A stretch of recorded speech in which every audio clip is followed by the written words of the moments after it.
Hello ladies and gentlemen. Today I'm coming to you from Citrus County, Florida, the northwest corner, and soon we'll be passing into Levy County, and I'm here right now at the Gulf. That is the Gulf of Mexico. Those islands are called the Crystal Islands. And what we're here for is this. That is the Cross Florida Barge Canal. Let me show you.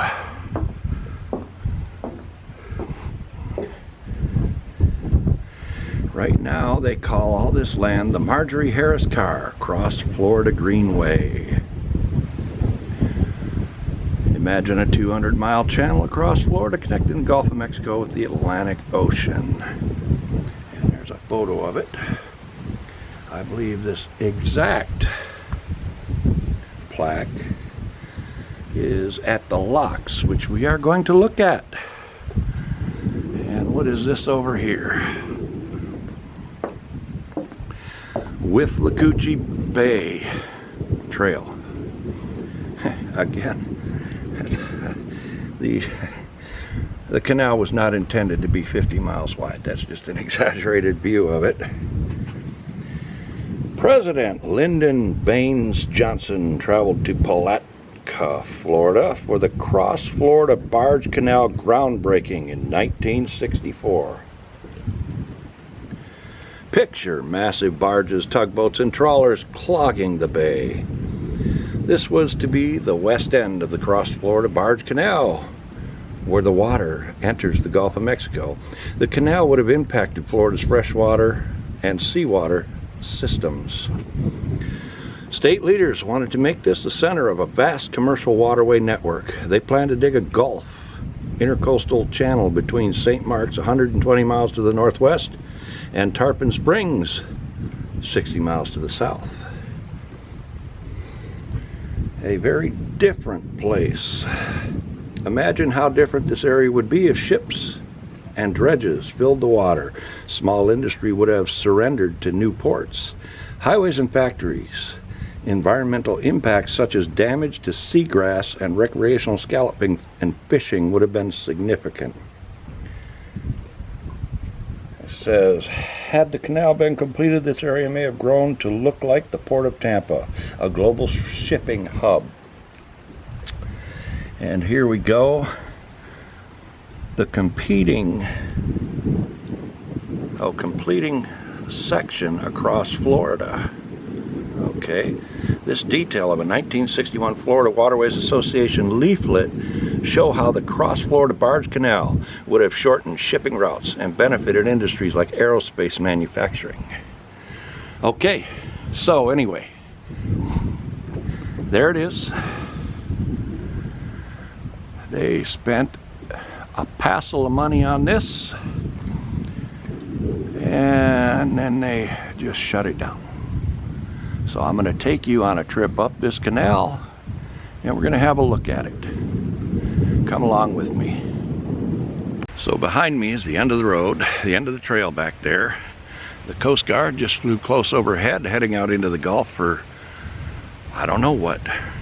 But what I wanted to show you is what you see in here is remnants from Hurricane Idalia. This was all underwater. And of course our journey began right back there. And the first half mile of the journey, I have to hoof it. Which means I hoofed it in here. So I'll see you a bit later.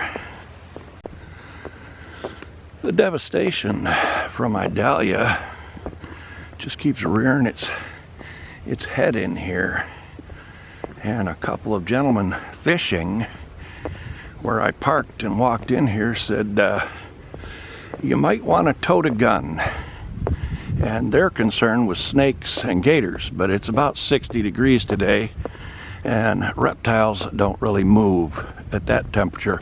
My big concern is wild pigs. Okay, if you look in there and look hard, you'll see white orbs laying on the ground in there. Those would be floats from people's fishing lines or fishing traps, crab pots. There's a lot of them in there. You can see one right here. And there's a log, of course. I ain't even sure what that is. It looks like a piece of a float as well.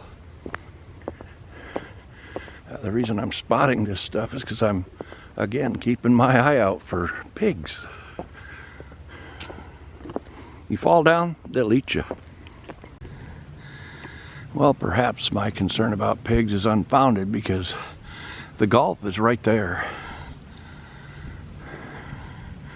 And the Barge Canal is right there. It's just on the other side of these trees. In fact, on my walk in, I walked a trail through the woods over there. You can see the water, so we're only a couple 100 feet wide here. I mean, pigs could be here, but I'd have scared them up on my trip in, so I have no idea what that is. May have been a boat launch at some time.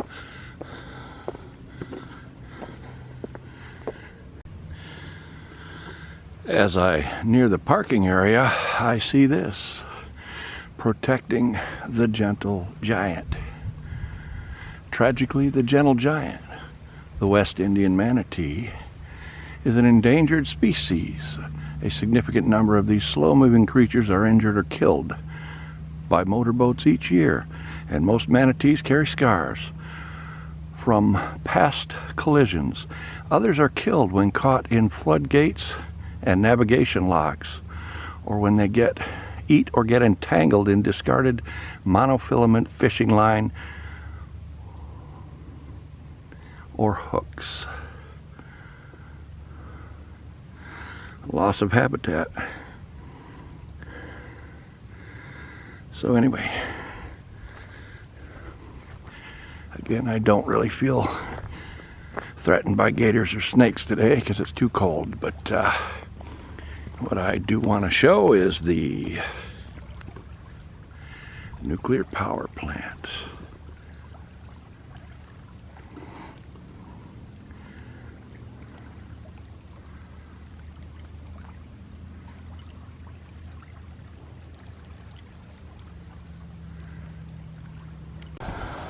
Okay, this is the boat launch into the Barge Canal. I used to put my boat in here, and you would head down that way towards the locks, or in most cases you would head up that way under US 19 towards the Gulf. Okay, here we are at the Marjorie Harris Carr Greenway, Inglis Locks. Let's go in and check it out. Okay, and here we are heading up towards the locks. It appears they have built a fence. Marjorie Harris Carr Cross Florida Greenway, where progress meets preservation. Imagine a 200-mile canal or channel across Florida connecting the Gulf of Mexico with the Atlantic Ocean. The Cross Florida Barge Canal would have been like a moat separating people and wildlife on either side. This greenway sits on land intended for the canal. Its story shows us how dreams of progress and preservation have shaped Florida, its people, and its landscapes. And that was it. 172 miles from here to Jacksonville. This detail of a 1930s illustration shows how a canal would shorten shipping routes after German U-boat attacks across or off Florida's coast. Canal boosters argued that the canal was necessary to keep American ships out of harm's way during wartime. Dreams of reshaping the earth. Conquistador Pedro Menendez de Aviles In the 16th century, Spanish conquistador Pedro Menendez de Aviles hoped to discover an easy water passage across Florida. Over the next 400 years, national and local leaders fought to secure funding and manpower to build a canal they believed would boost Florida's economy and importance to a global commerce. In 1964, construction of the cross-Florida Barge Canal began. Citizens defend Florida's environment. Environmental advocates maintained that the canal was expensive, unnecessary, and damaging. Marjorie Harris Carr gave a voice to the Ocklawaha River she loved. She united scientists, economists, and activists in a group called the Florida Defenders of the Environment. At Carr's urging, President Nixon halted the canal in 1971. And here's the English Lock. Lake Rousseau sits almost 30 feet above the western edge of the cross-Florida Barge Canal. How do you move a barge up 30 feet? You build a lock. Think of a lock like water stairs. A barge enters the lock chamber, which then fills with water. The barge floats up with the rising water and exits out the other side. English Lock used 10 million gallons of water each time it was raised or lowered. That's enough to fill 250,000 for 250,000 bathtubs. Machines moved thousands of tons of earth to build this section of the cross-Florida Barge Canal. A busy body of water. There it is right there, what we have, such as it is. The U.S. Army Corps of Engineers planned to build an additional lock east of the town of Dunellen, 10 miles from here. Plans included dredging a channel through Lake Rousseau. This area would have become a major shipping complex with barges and recreational vessels waiting to pass through locks at each end of Lake Rousseau. And there's an exaggerated view that that's roughly 60 miles wide. The Marjorie Harris Carr Cross-Florida Greenway sits on lands purchased in the 20th century for a shipping canal across the state. The prolonged political struggle over the canal shows how dreams of progress and preservation shaped Florida. And here's an aerial view overlooking construction of the cross-Florida Barge Canal. The Gulf of Mexico is visible at the top of the photo. So, that all being said, I don't see how I can get in there. Now, on my thumbnail, you may notice, why, Ramblin' Rick, isn't that you at the controls of the locks?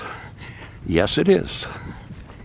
It was filmed, or the picture, it's actually just a photo, was taken some years earlier, and I had a boat at the time, and we came up to the base of the lock. Well, we couldn't get up because of that gate over there, but you could see everything. So when we loaded the boat, we came driving around, came in over here and parked, and walked right up there. And lo and behold, the room wasn't even locked. I walked right in, posed for a photo at the controls of the west end of the English locks. We'll see if we can get in there and get a closer look. Okay, there seems to be a gate here, and it just says no motorized vehicles. It doesn't say you can't go in and look at the locks. So we're going to take a look.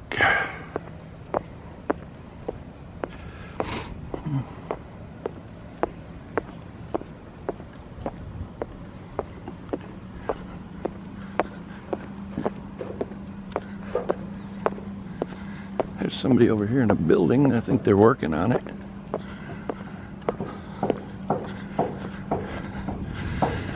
Okay, it says pets on leash only. Weight limit 3.5 tons. I think I can pass that.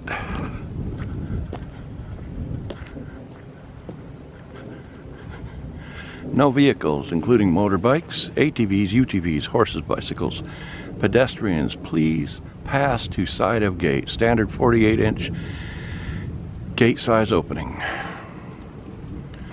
All right. And there's the locks. And down there is Lake Rousseau.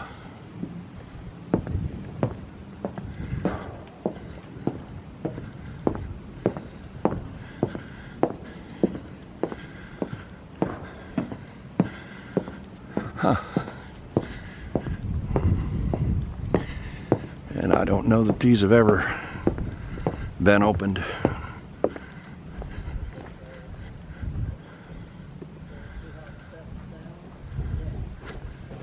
See if we can get around and walk by the locks here. Yeah. Yeah, you could go right, walk right across it.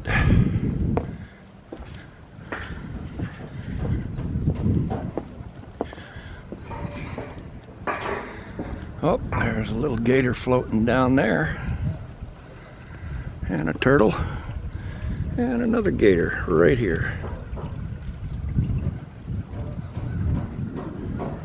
I think they're probably pretty much trapped in there. I don't see how they could get out.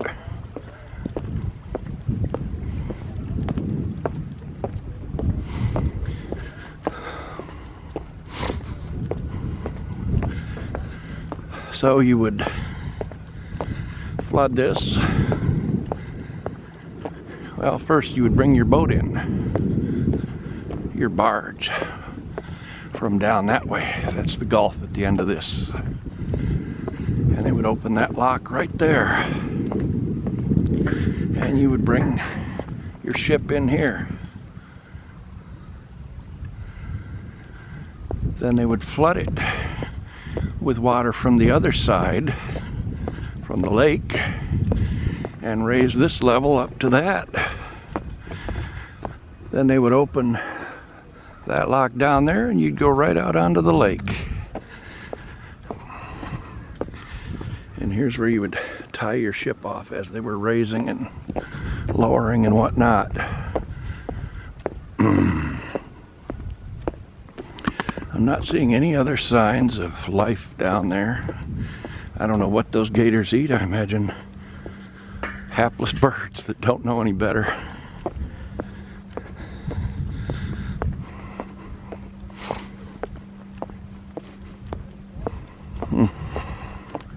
That's that fence over there.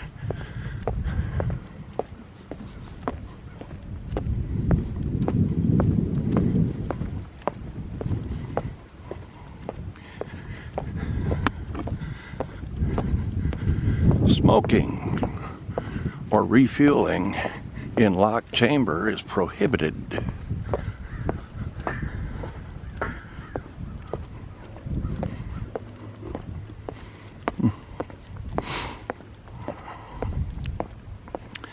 There's another one of those.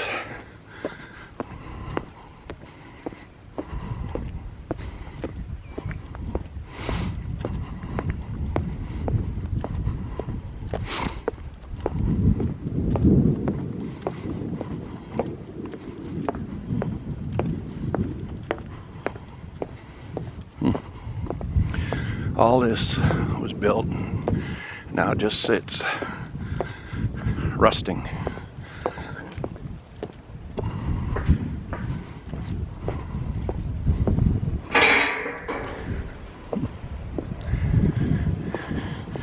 And when I had a boat, I was able to bring it right up here, right up to this. I mean, each one of those chambers is probably 5 feet.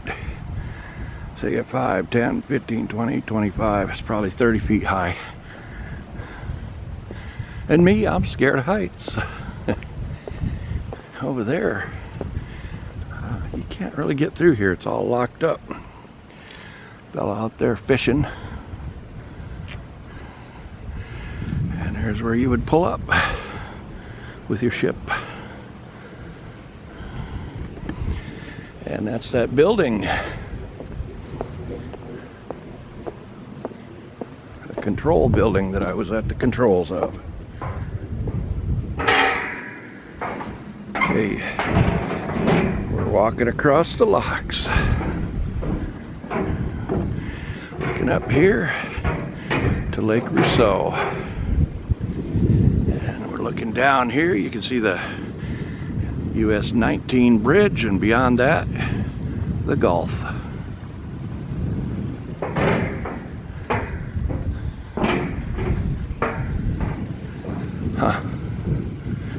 So this water is roughly 17, 18 feet deep, it says.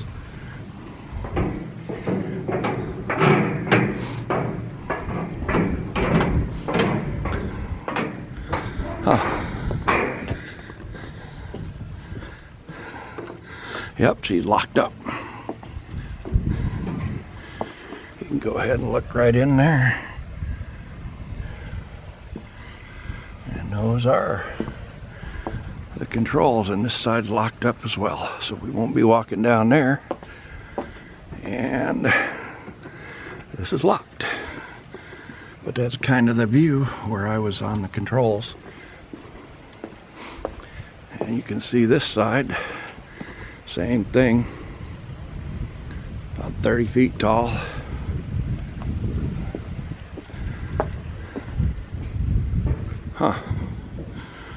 Okay, and that's where we were earlier, where the plaques are.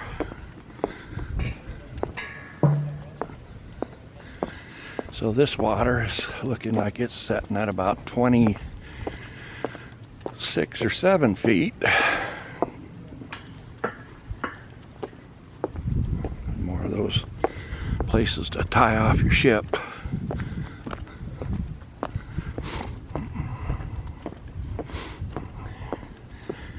Yep, it's been sitting for, what, since 1971, did it say? Just sitting here.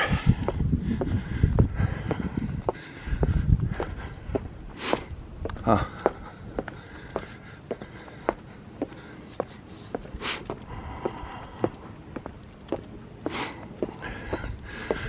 I haven't seen one other sign of life other than those 2 gators and that turtle. And I got no idea how any of them got in here.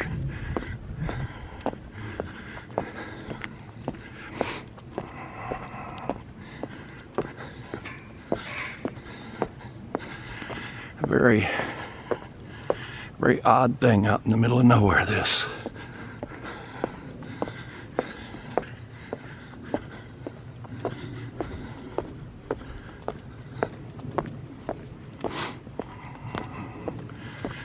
Like a maintenance building here, but I haven't ever seen anyone around it. State of Florida, but again, we're in Levy County.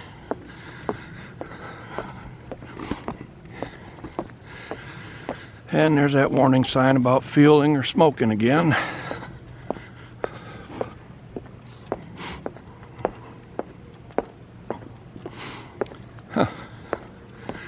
Now, I don't know what that sign's measuring over there. 10 feet to the water level, I don't know.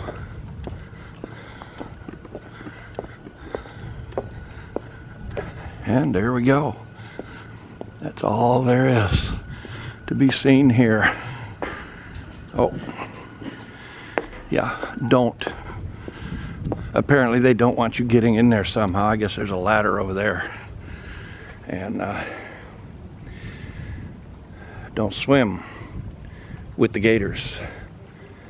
And a lot of people don't know this. Do not feed gators in this state. They become accustomed to people. They associate people with food, and it's a dangerous thing. And there's the one over there. Actually, it looks like there's 2 over there now. A smaller one. And then the middle-sized one is still here. There's 2 more right there. We got 5 gators and a tortoise in here now. 6 gators. There comes another. Yeah, don't swim in here. You can't even really see in this building. Not much going on.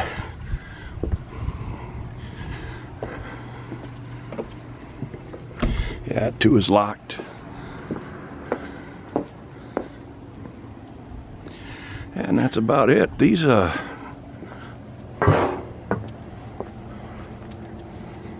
those are pretty big.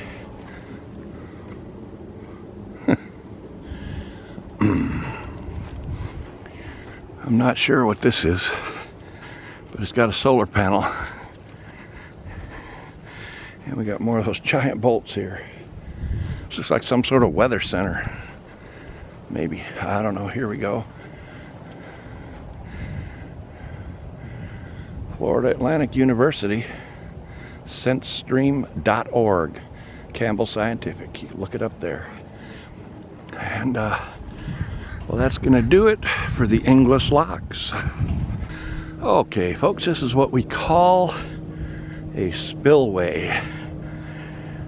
The thing is a river or a canal around the locks, because while there may be little drains and whatnot in the locks allowing water through, a good rain or anything like that, and you're going to get overwhelmed, those locks would be washed right over. So they have this spillway around it. You can see there's quite a current. This is actually the current of the Withlacoochee River, I believe. And you'll see it right there. And it's headed back down to the Barge Canal and a dam up that way. Okay, that spillway we looked at, here we are at the park on the other end. So let's go in and have a look. Okay, here's the end of the spillway. You can see they're dumping water, so it must be high. There's a dam there. It says danger, turbulent water, no swimming. You can see it's kind of foamy. And then there is the Barge Canal right out there, or the Withlacoochee River. But anyway, it's going to take you back to the Barge Canal, or at least the Gulf.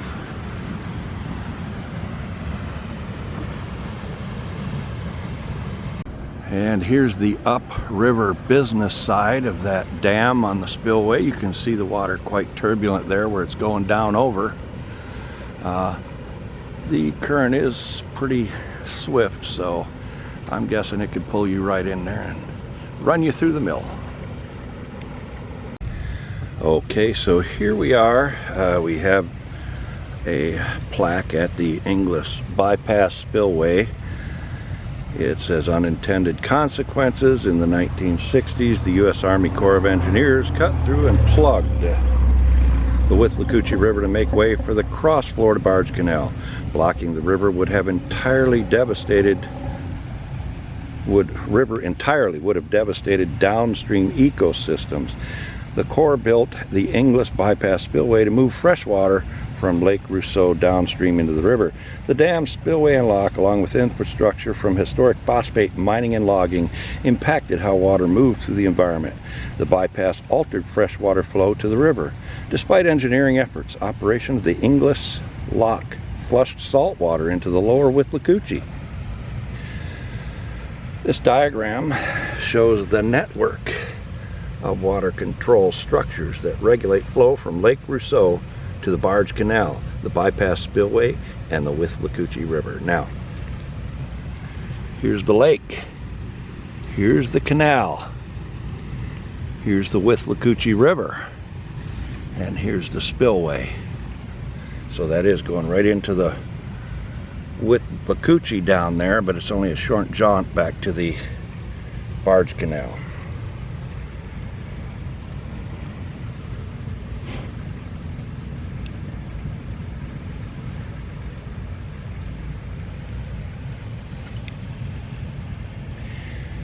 So now it says, canal builders changed their plans. In 1942, Congress approved a new, shallower canal that used locks to carry barges up and over groundwater reservoirs instead of cutting directly through them. The new canal lowered the risk of salt water seeping into drinking water supplies. but dividing the Withlacoochee and Ocklawaha rivers, the canal had enduring impacts on water and wildlife. And that's just kind of giving you an idea. When salt water flows into a deep canal, it may seep into the ground and reach fresh water. That's what it's showing here. And plus it's coming up underneath somehow too, so yeah. Okay, so that's going to do it from the Cross Florida Barge Canal. If you like this video, please hit a thumbs up. If you'd like to be notified when I post new videos, subscribe. Ramblin' Rick signing off from Levy County.